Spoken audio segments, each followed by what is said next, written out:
Nasaan na ba si Baba Reyes? Magrarally po.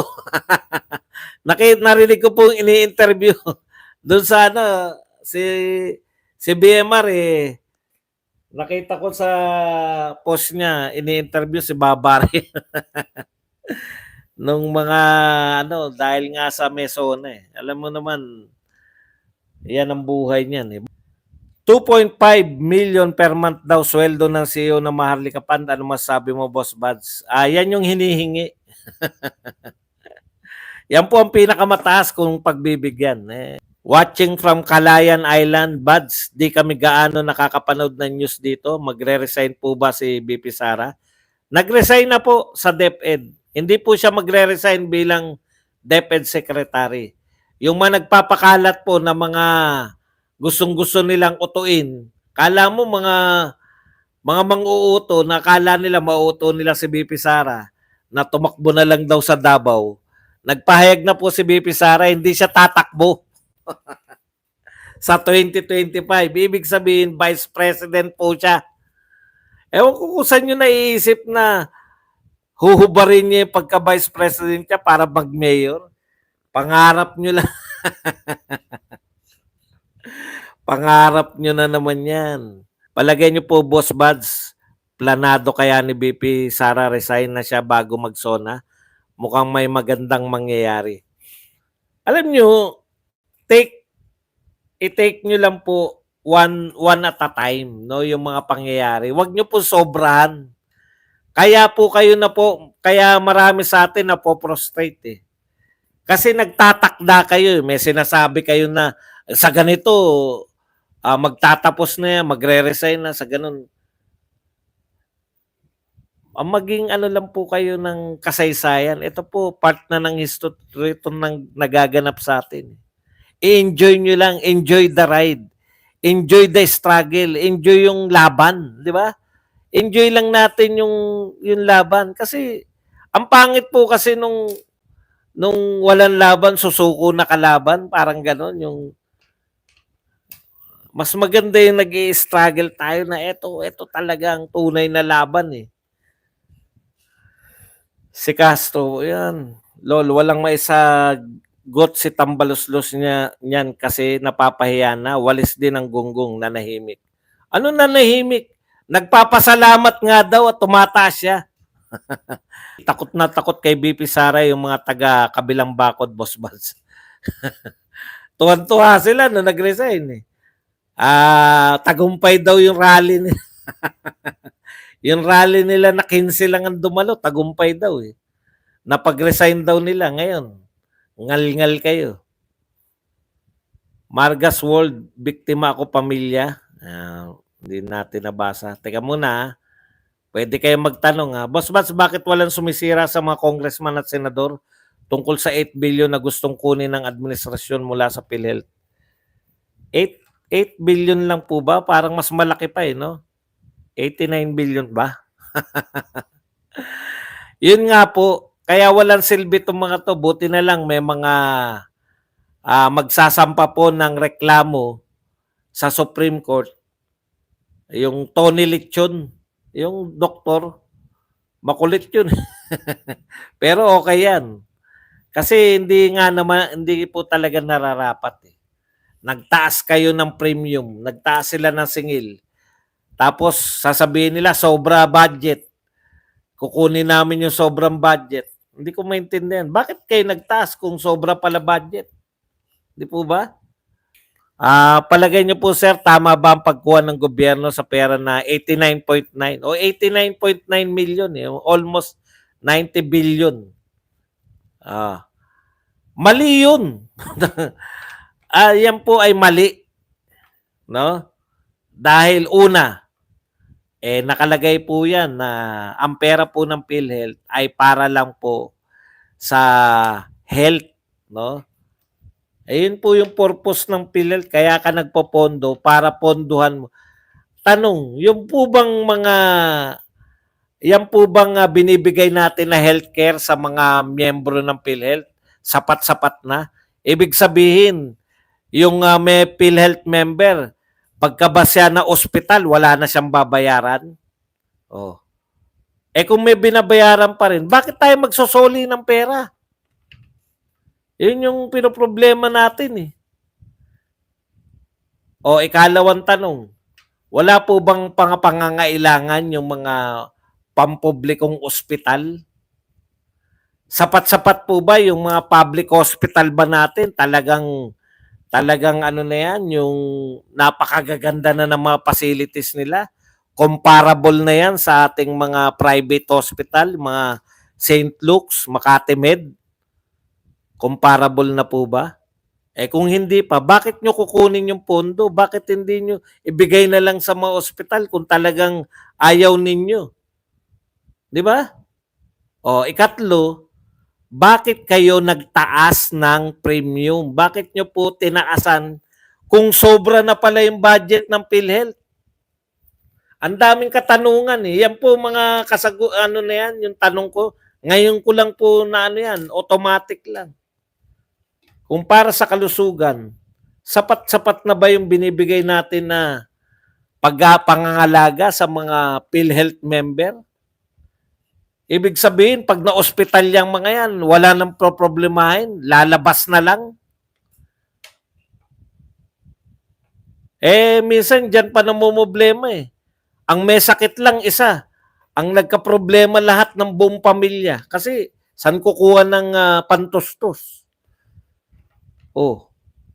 Kung wala pong ganun, no?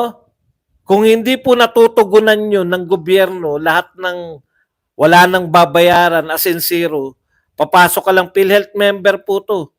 PhilHealth ba yan? Sige, wala nang bayad yan. Tapos kung todo doktor lahat, pati gamot. Tsaka nyo, tapos sobra-sobra pa rin, tsaka nyo kunin. Eh hindi, tinitiyak ko, ako ilan yung anak kong na-hospital, may binabayaran pa rin kami. Libre hospital sana, kaso kinawat na. Eh libre hospital sa public, kung kulang-kulang naman yung public, di imbes na kunin ng gobyerno, palagyan na lang ng mga kung ano yung wala doon sa public hospital. Maunti-unti. Halimbawa, 89 billion yan o 90 billion. Bigyan mo na tigay 1 billion ng mga hospital. Di 90 hospital ang nagkaroon ng pasilidad. Ginagalit nyo bagote. Nasaan na yung pangako ni Bangag na specialty hospitals na ipapatayo niya daw? Aba, hindi mo ba nakita may hukay na? Ikaw naman may daw. Wala nga pondo. Pinamimigay ayuda Wala Yan po, episode 1, Bagong Pilipinas through the lens of Ricky Rason Jr. Saan yan? Truth matters. Ayan ba yung sinasabi mo? Ayan. Hello po, Sir Bats. Watching you from QC. 20% lang bawas ang PhilHealth sa bill bossing. 20% lang tapos ipamimigay niyo yung pera namin. Puta, bakit hindi niyo pa gawing 100%? Nang tinapay naman. No? Harap-harapan na kawan mga yawa. Ni walang dialysis na libre sa mahirap. Tignan nyo nga yan. Lalapit pa kung saan-saan. Ihiwalay ang dialysis clinic at libre sa mahirap.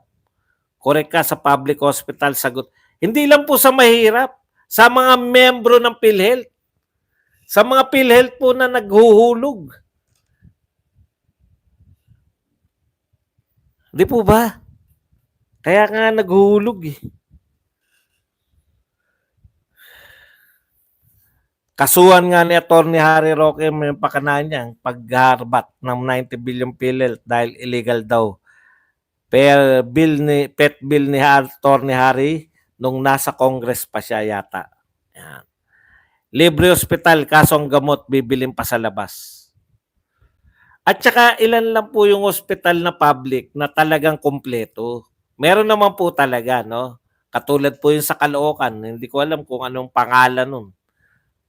Pero dinadayo po yun.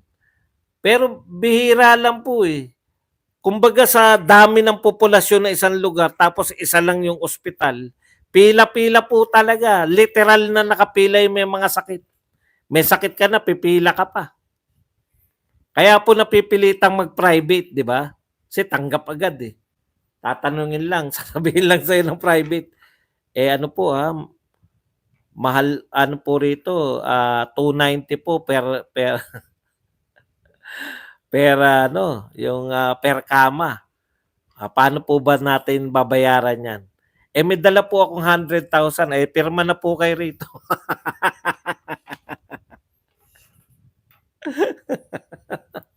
Mabilis kausap. Mabilis kausap yung sa private hospital.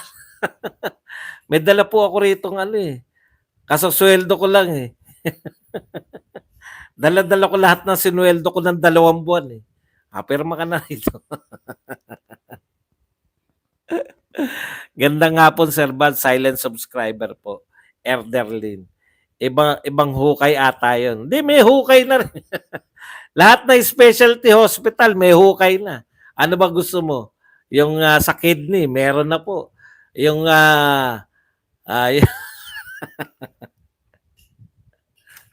hukay pa nga lang eh. Hukay pa lang, pinagmamalaki na. Yang Serek, pwede ba isama check-up at laboratory paano? Saan? Hindi ko nga alam eh. Dapat nga po, no, kaysa po binabalik yung pera ng PhilHealth, ibigay po yan sa PhilHealth members. 'Di ba? Pwedeng bawasan niyo yung ano, kung ayaw niyo bawasan yung kinakaltas sa mga PhilHealth members, eh dagdagan niyo yung benepisyo. Ayaw niyo na stress sa vloggers, badong kayo manood, walang pakialam. Wala tayong pakialam dyan sa mga away-away na yan. Awayin natin yung mga dapat awayin. Tanong, may nalalaos bang katotohanan? Antindi na na. Meron, honestly, meron po, yung kumbaga, yung wala nang may pakialam. Pwede po di ba? Unwari, tinago mo ng tinago. Halimbawa, nalaos na katotohanan. May gusto ka ron sa kaklase mo nung high school. Di ba? Tapos hindi mo na ipagtapat. Katotohanan yun eh. Pwede mong siguro napanis na katotohanan. Hindi nalaos. Kasi nung nagkaroon ng high school reunion, pareho na kayo may pamilya. Na-realize ninyo na nagkakwentuhan kayo dahil mahilig kang magbiro. Putya noon, crush na crush nga kita, hindi mo lang ako pinapansin. Crush din kita noon, sabi naman sa akin noon, sabi naman doon sa ano, na crush din. Pala niya yung kaklase niya. Yun, di ba? Wala na. Ano na lang yun, matatawa na lang kayo sa isa't isa. Kasi tapos na eh. Pwede. Katotohanan siya, pero ano yung sinabi niya? Nalaos. Kaya, wala nangyari. Pareho kayong may gusto eh. Boss, nahirapang ipaliwanag ni Coach Bukbok ang rating ni Inday. Nakakatawa si Coach. Simple lang naman kasi paliwanag niyan eh, di ba? Kaya po tumaas dahil gusto po ng tao yung pagre-resign talaga. Kami po natuwa. Kala kasi nila sila lang matutuwa eh. Ngayon natuwa kayo. Dahil mga bugok kayo, hindi nyo alam yung epekto ng pagre-resign ni BP Sara. Eh. Wala pong ibang magpupunta niyan kundi maging leader namin. Ibig sabihin, na-aandap pa yung pagiging leader niya kasi nakikisama pa sa amo nyo. Ngayon, sino pa pakikisamahan? From Butuan City. Tsaka lahat naman, hirap naman magpaliwanag yan, dinadaan lang sa tawa niyan. Eh. Magbabasa ng dyaryo, puta, binabasa mo na, hindi mo pa maunawaan. Boss Bas, ano masasabi mo sa mga grupo ng mga banateros na sila daw ang legit Duterte supporters? Wala naman po. Ano mo problema niyan? Halimbawa po ba, kayo ba na hindi kayo naniniwala na Duterte supporter ako? Alam niyo mga vlogger, it's between the vlogger and their viewers, no? Wala naman po eh. Kahit na po ano sabihin nyo, di ba? Wala pong katotoran yan. Pwede ko nga sabihin lagi na ako pinakamagandang lalaki sa lahat ng vlogger. Pero hindi naman kayo maniniwala. Kahit ulit-ulitin mo yan, di ba? Alam ng mga viewers yung totoo eh. Yung mga viewers hindi natin kayang bulahin yan. Ibig sabihin, yung iba hindi na legit. Yun ba yun? Pwede nyo naman i-claim lahat. Pwede kayo mag-claim ng lahat. Yeah? Pero bakit kayo nagki-claim? Bakit hindi na lang kayo mag-vlog? Sa pagki-claim lang ba nagkakaroon kayo ng authority? Di ba? Ganun lang po yun eh. Pag yung meron kasing ganun eh, ginagamit nila, halimbawa, tawag para mas parang sumikat ka. Okay lang yun. Pare, bansag sa'yo, Cuadro Alas, ang angas ng Pinas. Puta, talagang nagmarka na yun. Yun yung isa sa mga tumatak sa kanila. Para, meron yan, halimbawa yung, ano ba yung mga Asia's Nightingale, mga tipong ganun. O akala natin siya yung pinakamagaling magkumanta sa lahat ng mga Asyano kasi perception yung ganun eh. Pwede naman yun na sila yung legit. Wala namang problema ron. Pero yung mga viewers natin, hindi naman naniniwala na hindi tayo legit. Ganun lang po yun. Hindi naman, magkaiba naman. Tingin ko pag tumitingin ako, tinitignan ko pa isa-isa lang yung nanonood sa atin at nanonood sa kanila. Parang mga different na eh. Kaya wala rin pong kwenta parang nirarali mo lang yung mga sarili mo against. Kasi iba rin naman yung mga audience nila, iba rin naman yung audience ni Badong. Bibihira naman, di ba? Meron lang siguro dito isa o dalawa na nanonood doon. Kaya wala ring epekto yun sa ibang vlogger. Gusto lang nila para sila, yung mga ano nila, okay tayo, narito tayo sa legit. Dito tayo, okay tayo. Tama yung sinusuportahan natin. 'Di ba? Parang pang-ano nila sa mga viewers nila.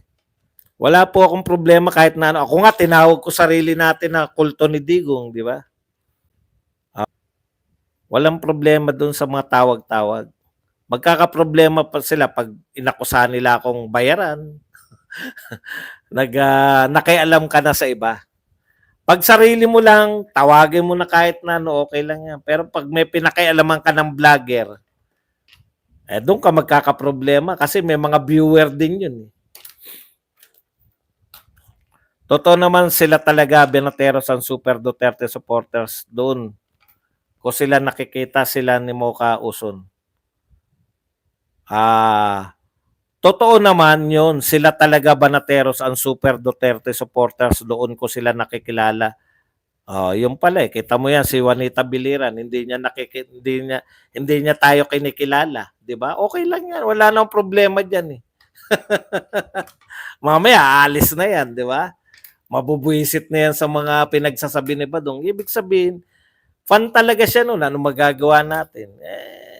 Aawayin ko ba si Juanita Biliran dahil fan siya ng super fan siya ng mga Banateros. Walang sense eh. 'Di ba? Ayaw na nilang tawagin na din. Kumbaga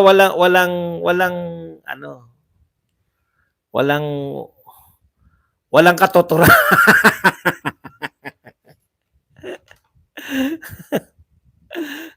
Mahilig kasi yung iba sa title. Correct, 'di ba? Mga title eh. They unknown. Kasi yung iba-iba kami ng pananaw eh. Ako iba yung target ko eh.